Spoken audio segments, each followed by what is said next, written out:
Welcome guys in another video. My dear students, I am present here the lecture of control and coordination, lecture number 2 or we can say second part. तो हमने human nervous system में पिछले lecture में CNS और PNS को समझा दिए थे। अब वहाँ से शुरू करते हैं। ये हमारा चल रहा है नर्वस सिस्टम। तो नर्वस सिस्टम को समझने के लिए चार चीज़ को समझना बहुत ज़रूरी है। क्लास 10th में एनसीईआरटी में दिया हुआ, देखिए मेरा जो लेक्चर है फुल्ली डेडिकेटेड ऑन एनसीईआरटी, कुछ क्वेश्चन भी देंगे आप लोगों को। चलिए, key terms to understand the function of nervous system are 4। चलिए देखते हैं। सर ई आर, उसका तरीका क्या है? Sir E are, S R E R, E are, ठीक है, ये पहला ट्रैक। चलिए हम लोग पहले यहाँ लिखे हैशटैग दे देते हैं कि points to understand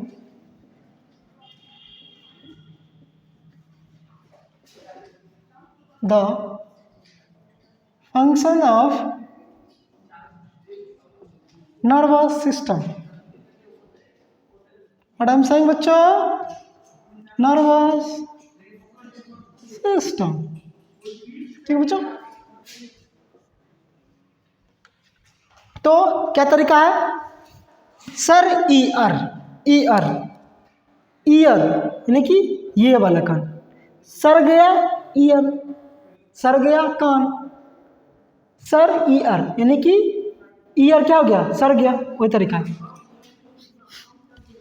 S for stimulus या स्टिमुलर, R for receptor, E for effector, R for response.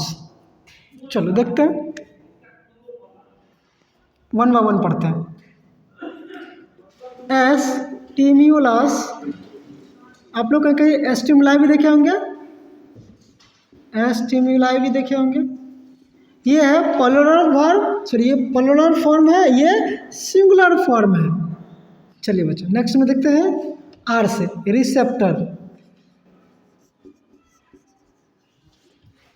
इन चारों चीज को समझ गए तो नर्वस सिस्टम के फंक्शन को समझ गए, कैसा रोलिंग है वो, कौन सा काम करते हैं और किस विधि से करते हैं नर्वस सिस्टम, ठीक है। अब ई फॉर इफेक्टर, किस किस जगह इफेक्ट करते हैं। And again R for response, क्या रिस्पॉन्स रहेगा लास्ट में, ठीक है। वन बाय वन हम लोग पढ़ते हैं, ठीक है बच्चों। तो पहले आप लोग हेडिंग दे दीजिएगा स्टिमुलाई, नोटबुक में हेडिंग दे दीजिए आप लोग स्टिमुलाई, दे दी हेडिंग। चलिए इसका परिभाषा लिखते हैं।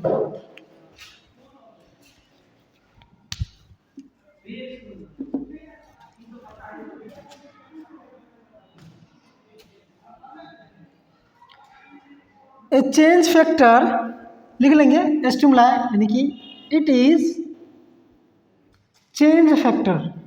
क्यों बोले चेंज फैक्टर? आगे चलते हैं और उसका मतलब भी समझते हैं। यह क्या है? चेंज फैक्टर है। कहाँ कहाँ हो सकता है? इंटरनल इन्वायरमेंट और एक्सटर्नल इन्वायरमेंट में। It is change factor and present, आगे लिख लेंगे एंड, प्रेजेंट को शॉर्ट में से लिखते हैं, and is present, and is present in internal environment, it is present in internal and external, external, external environment.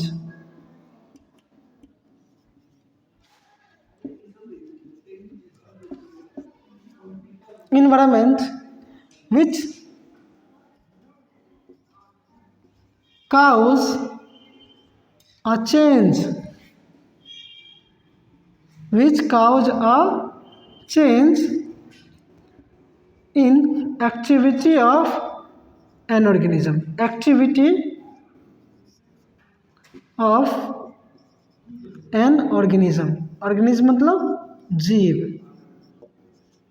फिर भी आ जाएंगे सी में ऑर्गेनिज्म। ठीक है बच्चे, करता क्या है, ये चेंज फैक्टर है। कैसा है, चेंज फैक्टर मतलब जो चेंज हो जाए, जो चेंज कराता है। प्रेजेंट होता कहाँ है, इंटरनल इन्वायरमेंट, अंदर में भी है और बाहर में भी है। अब देखिए अंदर क्या है, मान लीजिए कभी कभी अचानक पेट में लगता है कि दर्द हो रहा है, तो अचानक बॉडी का कि कोई ऑर्गेनिज्म मूवमेंट चेंज करता है, एक्टिविटी को जस्ट पेट पकड़ लेता है, तो वो हो गया अपना, वो कौन सा हो गया अपना, इंटरनल चेंज फैक्टर हो गया। अब आगे देखते हैं हम लोग एक्सटर्नल में क्या, मान लीजिए आग लग गई यहाँ पे, या फिर हम थोड़ा सा पक गए, यहाँ पे पक गए, खाना बना रहे यहाँ पक गए, ये क्या गया, एक्सटर्नल हो गया। बाहर से आकर के स्किन पे लगा तो ऊपर भी हमको पता चला। ठीक है, हिंदी में उद्दीपन बोलते हैं इनको, स्टिमुलाई को। आगे पाया जाता है which cause a change in activity, जिसे पक के एक्सटर्नल हो गया, फिर भी तो हम अपने मूवमेंट करेंगे बॉडी में, ये क्या है, स्टिमुलाई। अब इसका एग्जांपल देखते हैं स्टिमुलाई का, सीधे क्या देना यदि नहीं जानते हैं तो stimuli is a change factor, stimuli is a change factor which causes change in activity of an organism. ये कुछ नहीं आता तो कहिएगा चेंज फैक्टर ही है। एग्जांपल में देख लीजिए, लाइट, ठीक है, लाइट, साउंड,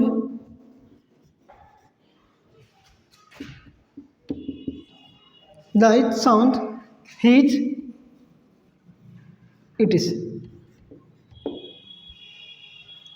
और स्टिमुलाई पोलर फॉर्म है और ये सिंगुलर फॉर्म है। ठीक है, ऐसे लिखिए। अब हम लोग नेक्स्ट पढ़ेंगे रिसेप्टर। ठीक बच्चों, इसको आप लोग लिख लिए होंगे। अब नेक्स्ट बारी किनका है, रिसेप्टर्स का। किनका है, रिसेप्टर्स का। तो ये नाम से ही क्लियर है, रिसीवर्स हो सकता है किनका, स्टिमुलस का। It receives, it receives the stimulus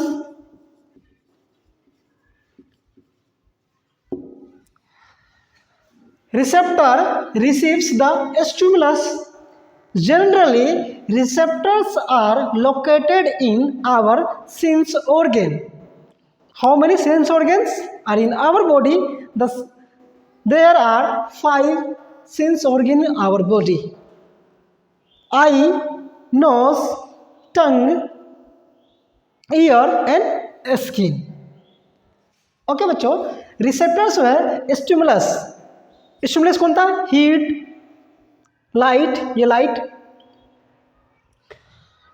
ये सब क्या है, स्टिमुलस है। इन सब को रिसीव करता है। हीट को रिसीव कौन करता है, स्किन, इसमें रहता है thermo receptor.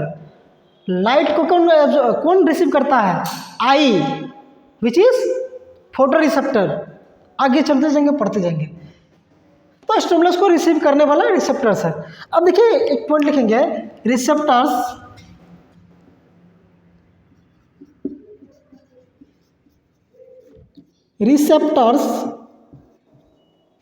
Generally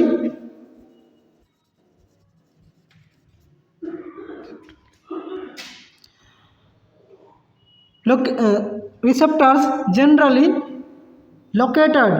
located in the sense organ, in the sense organ। ठीक है, अब लोग पढ़ेंगे रिसेप्टर्स का टाइप। आगे चलते हम लोग और देखेंगे कौन कौन रिसेप्टर्स प्रेजेंट में रहते हैं और कहाँ कहाँ रहते हैं। इसे लिख लिया, इरेज कर देते हैं।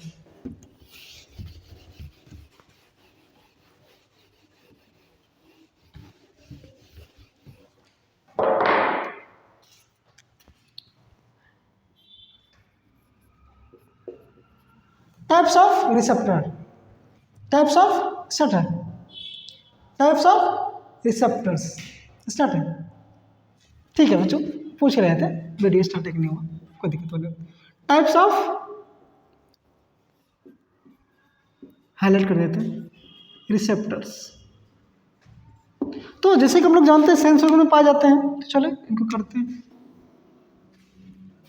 कहाँ कहाँ होंगे, ठीक है, ऐसे करते हैं, ये समझ रहे हैं ना, ऐसे कर दिए, ठीक है, चलो कर दिए तो कर ही देते हैं, कोई बात। चलो सेंस ऑर्गन में पाया जाता है, तो बच्चों यहाँ पे देखिए, फर्स्ट कौन है, आँख, कौन है, आँख, किसमें पाया जाता है, फोटो रिसेप्टर, क्या पाया जाता है इसमें, फोटो रिसेप्टर, क्या बच्चों, फोटो रिसेप्टर, कहाँ पाया जाता है, आई में, गोल बंद कर देते हैं, ठीक है। अब नेक्स्ट बच्चों कौन है अपना, आँख हो गया, कान चले जाओ, year, Fino receptor, Fino receptor नीचे लिख देते हैं, फिनो रिसेप्टर कहाँ पाया जाएगा, ईयर में, अगेन इसको डब्बा में बंद कर देते हैं, ठीक है, हाईलाइट करने के लिए। फिर देखिए, आँख हो गया, कान हो गया, नाक, ओल्फैक्टरी रिसेप्टर, जो टेस्ट को रिसीव करता है,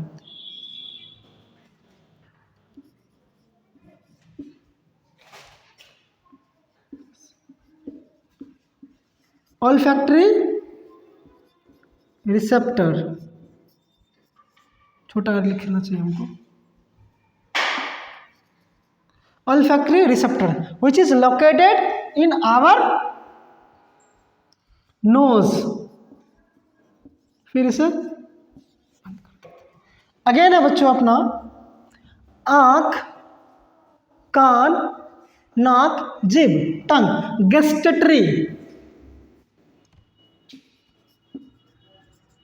gustatory receptor, gustatory receptors are located in our tongue, or we can say gustatory receptor is present in our tongue. Okay, in last or final, आँख, कान, नाक, जीभ बच गया त्वचा, थर्मो रिसेप्टर, थर्मो रिसेप्टर, जगह उधर नहीं था इसलिए हम ऐसे लिखे, इसे भी लिखते हैं, चलो ठीक है लिख दो, लो लिख दे, खुश अब, बहुत खुश। ये कहाँ पाए जाएंगे, स्किन में, this is present in skin. देखो बच्चों, photo receptor, photo means light, आगे पढ़ेगा फोटोन, तो कौन रिसीव करते हैं, आई करते हैं, सीधे इसमें क्या देंगे, फोटो रिसेप्टर्स है। अब देखिए फिनो रिसेप्टर, जस्ट साउंड को रिसीव करते हैं, फिनो रिसेप्टर्स। ऑल्फैक्टरी, नोज में होते हैं, सुनते हैं ना, ये क्या है, सूंघने की जो क्षमता दिया, किसको दिया, ऑल्फैक्टरी सेंटर को, जानवरों में अधिक होती है, सबसे ज़्यादा होती है olfactory centre. Olfactory centre are strong in animals rather than humans. Okay बच्चों, गस्टेटरी रिसेप्टर, टेस्ट वाला। उसके बाद थर्मो रिसेप्टर, हीट सबको जो रिसीव करते हैं। तो कोल्ड को कौन रिसीव करेगा, कोल्ड को कौन रिसीव करेगा, हीट को भी स्किन रिसीव करेगा और कोल्ड को भी कौन रिसीव करेगा, स्किन रिसीव करेगा। तो इसमें कोई दिक्कत वाली बात नहीं है ना, इसे नोट डाउन कर लीजिए और याद रख लीजिए। क्या क्या बता था, सर ईयर, हमने ये दोनों कंप्लीट कर दिया, अब ये और ये दोनों बच गया, ठीक है। आइए हम लोग इरेज करते हैं और इसके बारे में पढ़ते हैं। अच्छा चलिए, चलो अब कौन बचा, इफेक्टर बच गया ना, चलो तो इफेक्टर की हेडिंग देते हैं यहाँ पे।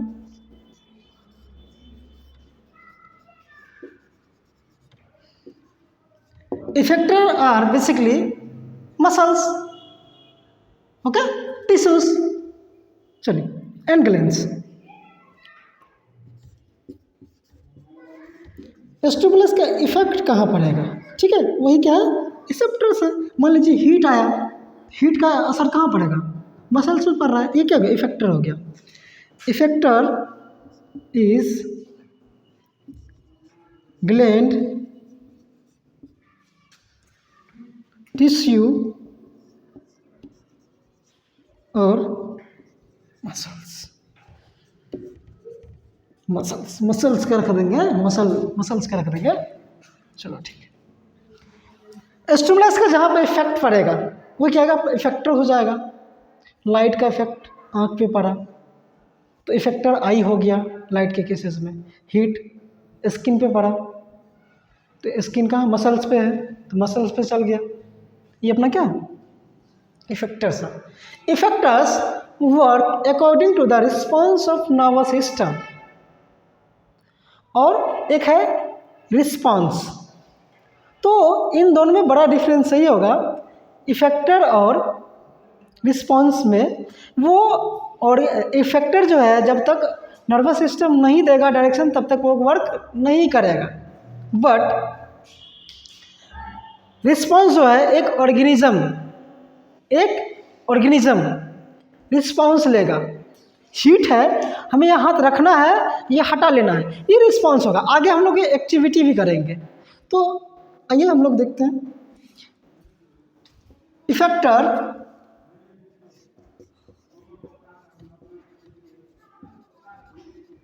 acts according to the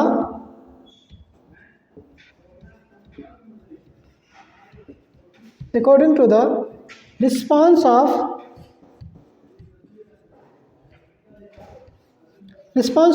nervous system।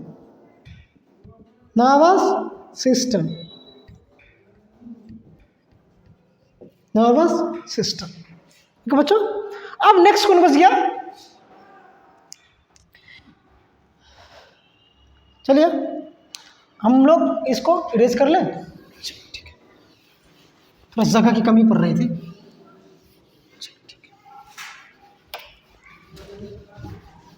SRER क्या है, working capital of nervous system.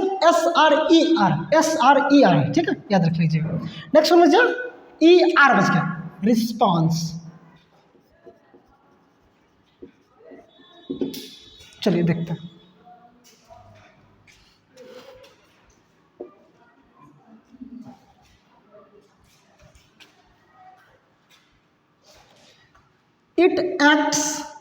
it is the reaction of, it is a, सीधे समझे, response is reaction towards a stimulus. Response is a reaction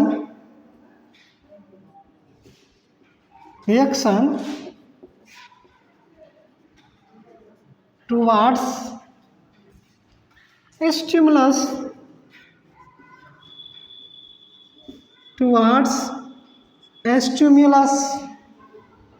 is called response। आप ये भी कह सकते हैं towards a stimulus by an organism।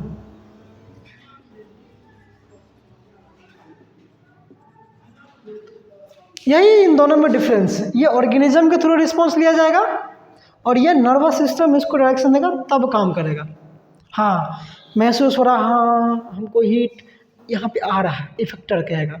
कौन, जब तक नर्वस सिस्टम नहीं बताएगा तब तक मसल्स को पता ही नहीं चलेगा क्या हमें यहाँ हीट है, बट ये ऑर्गेनिज्म तुरंत वो साथ हाथ डालेगा। ये रिस्पॉन्स और इफेक्टर में बड़ा डिफरेंस है। आइए एक एक्टिविटी करते हैं SRER को समझने के लिए। ठीक है, एक एक्टिविटी करते हैं। एक्टिविटी कर करके समझावेंगे। ठीक है बच्चों, चलो एक्टिविटी किसका बच्चों, SRER का क्या है, नर्वस सिस्टम, इसी बेस्ट पे काम करना चाह रहा हूँ। चलिए ठीक है, स्टिमुलस लिए हीट, क्या लिए बच्चों, हीट लिए। तो हीट जो लिए बच्चों यहाँ पे स्टिमुलस, तो वर्क कौन कर रहा है यहाँ पे, कौन सा, थर्मो रिसेप्टर काम कर रहा है। यानी यहाँ रिसेप्टर कौन आएगा, थर्मो रिसेप्टर आएगा। चलो लिख दे इसको। यहाँ पे काम करने के लिए कौन है? Thermo receptor. ठीक है बच्चों, वर्ड कौन किया? Thermo receptor. हीट को क्या किया? एब्जॉर्ब किया, रिसीव किया, तो कौन किया? Thermo receptor. ये आपका क्या है? रिसेप्टर है। ध्यान रखिएगा। अब जैसे ही हीट आया तो रिसीव कर लिया। अब इफेक्ट कहाँ पड़ा? मसल्स पे पड़ा। ये जानकारी कौन दे रहा है? हमारा नर्वस सिस्टम दे रहा है। मान लीजिए बच्चों, यहाँ पर आग रख देंगे और फायर रख देंगे और ब्रेन को पता ही नहीं चलेगा यहाँ पे फायर रखा हुआ है, तो क्या करेंगे? इसे हटाएंगे? बिल्कुल नहीं हटाएंगे। इसलिए effector acts according to the response of nervous system. जब तक नर्वस सिस्टम इंफॉर्मेशन नहीं देगा इफेक्टर को, तब तक इफेक्टर काम नहीं कर सकता है। लेकिन रिस्पॉन्स तुरंत ले लिया जाएगा ऑर्गेनिज्म से, अरे हटना चाहिए हमको, आ गया, चलिए करते हैं। अब क्या होगा? रिसेप्टर अब इफेक्ट पड़ा। कहाँ पड़ेगा इफेक्ट बच्चों?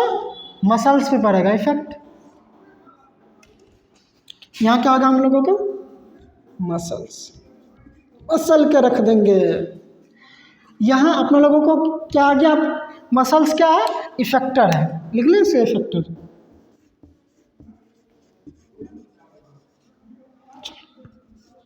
ये क्या है अपना? इफेक्टर है। अब इफेक्ट हुआ तो अब रिस्पॉन्स क्या देगा ऑर्गेनिज्म? Remove hand, remove. और ये रिस्पॉन्स किसके द्वारा दिया जाएगा? एक ऑर्गेनिज्म के द्वारा। यानी कि क्या होगा? रिस्पॉन्स हो जाएगा। रिस्पॉन्स हो गया।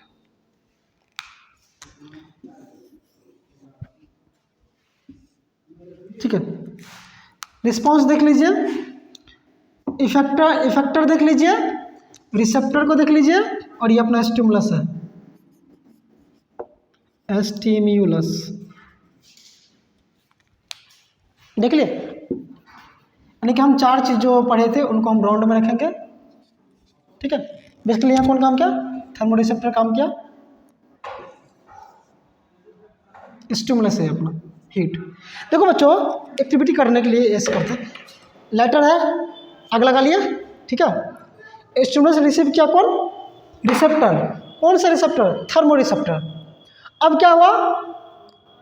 ब्रेन को इन्फॉर्मेशन जा रहा है, ब्रेन को इन्फॉर्मेशन जा रहा है कि मसल्स जल रहा है, यानी मसल्स पर इफेक्ट आ रहा है। अब क्या करेगा? एक ऑर्गेनिज्म उस पर रिएक्शन लेगा, क्विक रिएक्शन लेगा कि हमें हटना चाहिए या नहीं हटना चाहिए। यानी अब होगा कंट्रोल, अब होगा कंट्रोल। तो यानी यही था 4 बेसिस जो हमें नर्वस सिस्टम के फंक्शन को समझा सकता था। और क्या करेगा रिस्पॉन्स में? ऑर्गेनिज्म रिमूव कर लेगा अपने हैंड को। ठीक है बच्चों, इसे लिख लीजिए, आप लोग समझिएगा। तो देखिए, आज यहीं तक। वीडियो बहुत ही लॉन्ग हो रहा है। आप लोग कुछ सीख रहे हैं तो शेयर और सब्सक्राइब करना ना भूलें। यदि नहीं कुछ सीख रहे हैं, if you not learn something from this videos, you can ignore or skip. Otherwise, you learn. Please subscribe, like and share.